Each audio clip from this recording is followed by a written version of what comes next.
Polyglot Play welcomes you to a new episode. Today we're going to listen to an IELTS speaking test that scored the highest possible band. Band 9. In this audio, a student delivers outstanding answers, and at the end, experts will analyze key aspects like pronunciation, fluency, grammar, and vocabulary. If you're preparing for the IELTS or just looking to improve your English, stay tuned. This episode will be really helpful. Let's get started.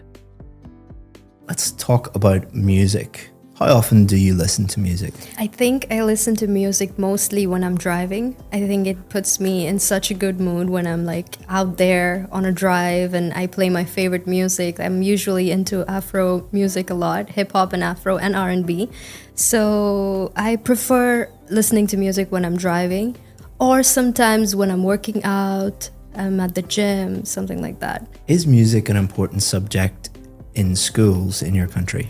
In schools in my country, it is because, I'm from India. So in India, music and dance and expressing our emotions is usually through music and dancing. So in every school, they teach classical music, or they have a subject where there is something about music usually.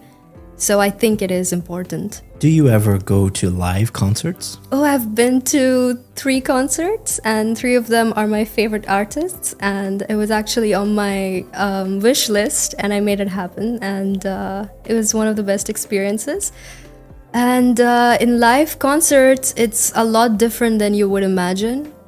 Just have to keep your energy straight, and it's like you can't believe it's happening. Now let's talk about magazines and newspapers. Mm-hmm. Do you prefer to read magazines or newspapers? Definitely magazines, mostly on topics of fashion or interior design. This is what I really like, because I like to see creative sides from all over the world. I like to see what people are talking about, what's new, what's trending. And I like to learn, I like to have knowledge of things of what is this called or what is that called? Because usually when you see pictures, you don't usually know what it's called. So when you read a magazine or where you get the knowledge, that's where you get to know, oh, this fabric is called this, or this decoration is called that. So I think it's very good on information. Do you think you can learn as much from a magazine as a book? Definitely not, because magazine is like a shorter version of what's in a book. So I definitely prefer books over magazines. Do you think that you will continue to read paper-based magazines in the future? I think I'm very old-fashioned like that. I need to have a physical book in my hand, and that's how I think it produces serotonin in my brain. Otherwise, no. Digital, it's very different. I like physically reading a magazine or a book. Now let's talk about outdoor activities. Do you like being outdoors? I love being outdoors. I usually spend my time planning an activity or just being out with my friends. Even if I'm not doing anything, I must stay outdoors. I'm not a very home-based person. I can't stay home much. I have to keep moving all the time. Which outdoor sports do you enjoy doing? I like going out with my friends and playing football or some kind of activity like swimming, going to the beach. This is something I really, really enjoy. Which outdoor activities are most popular in your country? Definitely, it's like the game of India. Everybody loves cricket. When you go out of your house, you're always going to see some kids playing, or also badminton, actually. People enjoy that a lot as well. I'd like to describe my favorite actor and actress. So my favorite actor will be Benedict Cumberbatch, and my favorite actress is Angelina Jolie. And I like their movies so much. They usually star in action films or mystery films, and that's very similar to where I am. In my personal life, I love mysterious stuff. I'm always into detective theories or mystery books and stuff like that. So I always watch movies as such, and their acting is on point. It's always number one. And I like Angelina Jolie also for her humanitarian work that she does throughout her life. She's been very present with charity work and making sure that a lot of kids are fed in countries which are unfortunate. And I really like that about her. And I also like how fierce she is. And when she presents herself, it's very divine feminine. So I really like that. And I feel like she has that sort of energy where a woman can feel powerful about herself just by looking at her and kind of understanding where she comes from. She doesn't really come from a very mentally stable place, but now at this point in her life, she's a very like strong woman, and she's done it all herself. And Benedict Cumberbatch, I actually watched his TV show, which was called Sherlock, and I am a crazy Sherlock fan. I love mystery, like I said, and detective stories and everything. And him playing that really showed me what kind of an incredible actor he is, because I felt like I'm watching Sherlock Holmes from the books and not an actor on screen. And he's also done a movie that I really love. It's called Doctor Strange. That's my favorite superhero from the Avengers. And he has just done an amazing job in that movie. So we've been talking about a famous actress and actor that you enjoy. And we're going to continue to talk about movies and theatre. What are the most popular types of movies in your country? It would be action and drama, definitely something that has to do with emotional connection. It's usually fictional, that I would say, and also comedy. Yeah, there's a lot of comedy that goes on in the films that are coming out now and from India. Do you think that going to the cinema will be as popular in the future? I think 50-50, yeah. I'm not sure about that, but it looks like people enjoy watching movies at home, and it's not as much exciting as it used to be back then. And I think probably, yes, it would be more digitally available at home, and probably, yeah. Now let's talk about the theatre. How strong a tradition is it today in your country to go to the theatre? Mostly, I think in out of city areas, actually. It's mostly now as an activity that families go to with their kids, just to show a play to their kids and to introduce them to this form of culture and activity. I think it's more of that now. Theater is not as much popularized back in India as much as cinema and film and movies are. So I think that is kind of on the back seat. It's not so much as it used to be. Do you think that theatre should be run as a business or as a public service?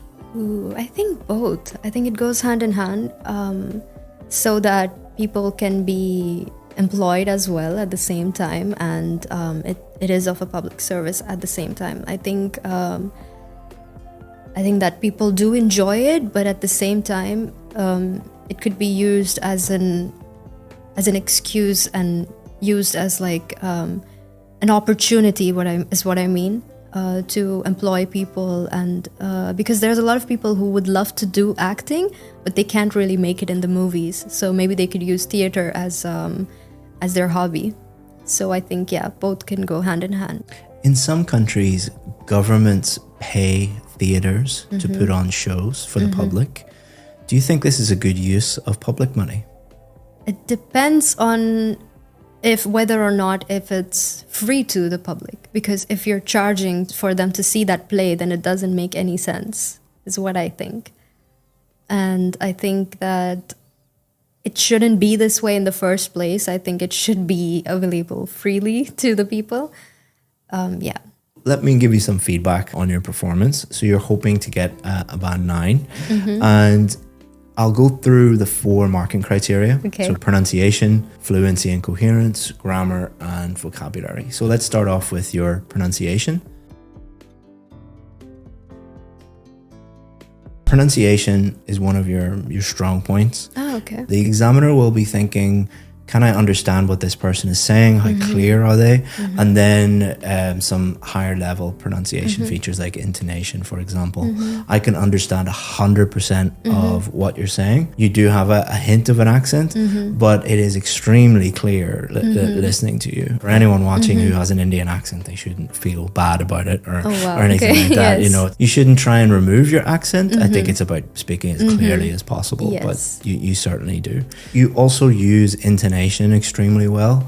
So we use intonation to convey meaning. For example, when you came in here today and I said, please sit down, very flat intonation going down. Do I sound happy or rude or A bit serious? rude. Yeah, a bit rude, Serious. a bit serious. But if I said, please sit down, my intonation is going up. It sounds completely different, but the words are Yes. exactly the same.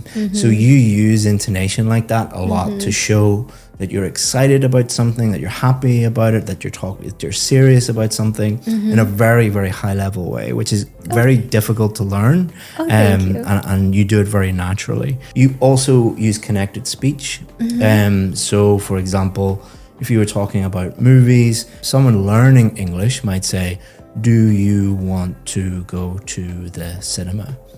But someone at a high level like yourself, do you want to go? Want to go sounds like one word, want to go, because you're connecting all the speech up. You do that a lot and very naturally. You also use sentence stress, which where you emphasize certain words. That's your coffee. So you're emphasizing that word because that's the most important word. It's very difficult to teach that. It takes a long time to learn. Wow. So you're doing very well in that area. Fluency is, are you able to speak without unnatural pauses, without unnatural hesitation? And there's two reasons why people pause and that type of thing, audible pauses like that. One reason is they're learning a language and they're trying to think, should I use present simple or present perfect, or what's the correct adjective to use? You don't do that because your language is at quite a high level. You do sometimes pause and think and hesitate a little bit for the second reason, which is trying to think of ideas. So you can tell, especially in the part 3, you were formulating ideas and you were, let me think about that, and pausing a little bit, but that's natural. And a good examiner knows the difference between those two things. So they're not going to give you a low mark for pausing or hesitating a little bit for thinking of the idea. Now, coherence is different. It's, did you answer the question and did you develop your answers a little bit more? You need to be a little bit careful. For example, the first question I asked you, how often do you listen to music? And you told me about when you listen to music. So that's slightly different. Now, the examiner will base their score on all of your answers. It's not like, oh, she slightly didn't answer that question in one question, give her a low score. That's not how it works. And the way that you answered that question by saying, I listen to music in the car and I listen to it in the, I think you said, when I drive. When I drive. You're answering the question implicitly. By implication, I know how often you listen to it. You should try to answer each question explicitly. How often do you? Every day. I don't think that this is an issue for you today, but imagine you go and do the test. Imagine you have a Canadian visa application. And it's like, if I don't get this, I can't go and meet, my family or I can't do whatever I want to do. There's a lot of pressure on you. So often when people are under pressure and under stress, they mess up. Just make sure that you answer every question exactly how they want it. The same with the cue card for part 2. It said, describe your favorite actor or actress. And you did both. So technically,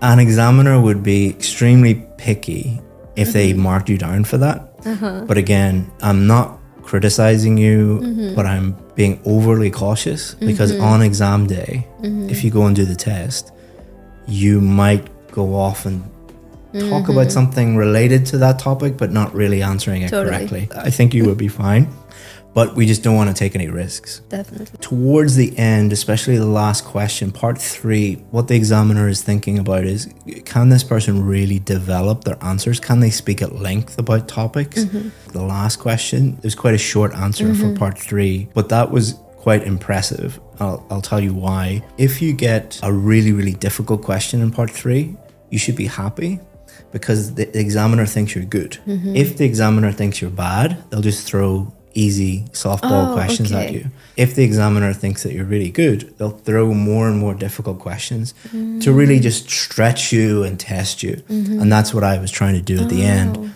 A really good Band 8, Band 9 student, even if they get a question that they don't know much about, they're not too sure about, they will attempt at answer. So your attempt at an answer, even though it was quite short, indicates that you are at a very high level. Coherence is the only area that I'm really, really concerned about.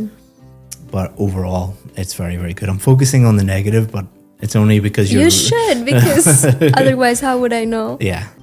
Grammar, the examiner will be thinking, does this person have enough awareness of grammar structures that they can talk about anything? Like, can they use comparatives to compare two things? Can they use superlatives to talk about their favorite things and talk about the best things? Whatever I throw at you, you're able to handle that. And they'll also then think about, how many grammar mistakes are you making? I think I only heard one or two small slips. I think a preposition slip or an article slip, but that is comparable to a native English speaker. If you listen to native English speakers speak for 15, 20 minutes, they'll make little preposition errors or subject-verb agreement errors. So that's natural. So don't need to worry about that. And your vocabulary is also excellent. For example, this. You use very topic-specific words and idiomatic language, which is great. Only very high-level students actually do that. So your final band score would be the highest one, which is a band 9. No way. Thank you so much. Yeah. That's amazing. But, if on test day, you didn't answer the questions in part 1, you didn't really answer the question in part 2, and you didn't develop your answers enough in part 3, that would drop you down a little bit. Not hugely, but just be careful with that. All right. Less than 1% of people get a band 9. Oh, wow. Yeah. So there you go. Well done. Thank you.